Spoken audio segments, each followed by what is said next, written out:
In 1890, William James wrote a description of human consciousness that changed literature. Not because he intended it to. He was writing a psychology textbook, not a literary manifesto.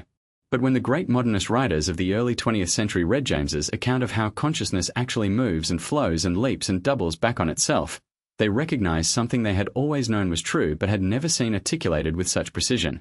And they set out to put it on the page.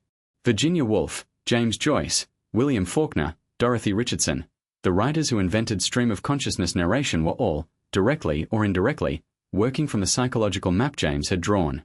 His influence on literary modernism is one of the great unacknowledged transfers of ideas between disciplines in intellectual history.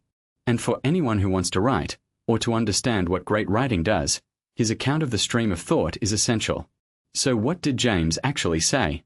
He argued, against the dominant philosophical tradition of his time, that consciousness is not composed of discrete, clearly bounded states, ideas that succeed one another like beads on a string. This model, inherited from the British empiricist philosophers like Hume and Locke, always felt wrong to James because it did not match his careful introspective observation. Consciousness does not arrive in separate units. It flows continuously, with no breaks or boundaries between states. It is, he said, a stream. But the stream metaphor alone is not the full picture. James identified several specific features of conscious experience that were revolutionary in their precision. The first is what he called the transitive states, the feelings of relationship, tendency, and movement between the more stable resting states of thought. When you are reading and a new thought begins to form, before it arrives fully formed in consciousness there is a period of anticipatory feeling, a sense of where the thought is going, what territory it will occupy, whether it will surprise you or confirm what you expected. James called this the fringe of consciousness, and he thought it was among the most psychologically important features of mental life. The fringe is where creativity lives. It is in the penumbra of a forming thought, in the felt sense of what might come next, in the dim awareness of connections not yet fully conscious. This is where the creative writer must learn to fish. The fully articulated thought is already finished. It is already what it will be. But the fringe, that shimmering edge of the forming thought, is alive with possibility. The writer who can slow down enough to notice and follow the fringe, who can catch thoughts before they crystallize and follow their uncertain, branching trajectories, is the writer who finds the unexpected. Woolf understood this with particular clarity.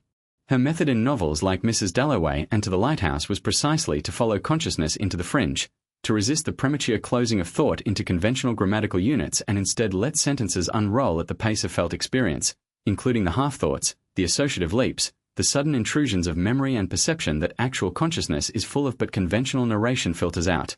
Joyce took this even further in Ulysses and Molly Bloom's famous unpunctuated soliloquy, an attempt to render consciousness at its most unguarded, without the editorial intervention of punctuation and paragraph that normally organizes experience into presentable form. Whether this is fully successful as a reading experience is a matter of taste. But as a psychological experiment, it is Jamesian to the core. For the working writer, what does James's framework actually offer? Several things. First, a validation of the value of capturing raw consciousness before it is edited. The first draft, the free write, the unedited journal entry. These forms have value precisely because they access the stream before the editing mind has filtered it into what seems acceptable. James would say the filter is exactly what must sometimes be bypassed to reach material that is genuinely true. Second, James's concept of associative linking, the way consciousness leaps from one thing to another through connections of similarity, contiguity, or emotional resonance, is a direct description of how imagery works in literature. When a poet juxtaposes two apparently unrelated things and the comparison illuminates both, they are making explicit a connection that exists in the fringe of ordinary experience but that consciousness rarely articulates. Great metaphor is not decoration. It is the verbal rendering of real associative connections. Third, James's insistence that consciousness has emotional coloring, that every thought arrives with a felt quality, a tone, an affective temperature, is a reminder that authentic writing is not primarily an intellectual achievement. It is an emotional one. The sentence that rings true is not the one that is logically correct. It is the one that accurately captures the felt quality of an experience. This is why the technical exercises of craft, though necessary, can never substitute for honest contact with actual inner experience. Write from the stream. Follow the fringe. Trust the feeling before the formula. James figured this out in 1890. Literature took 30 years to catch up. Subscribe to The Psychology of William James and keep exploring the places where psychology and art illuminate each other.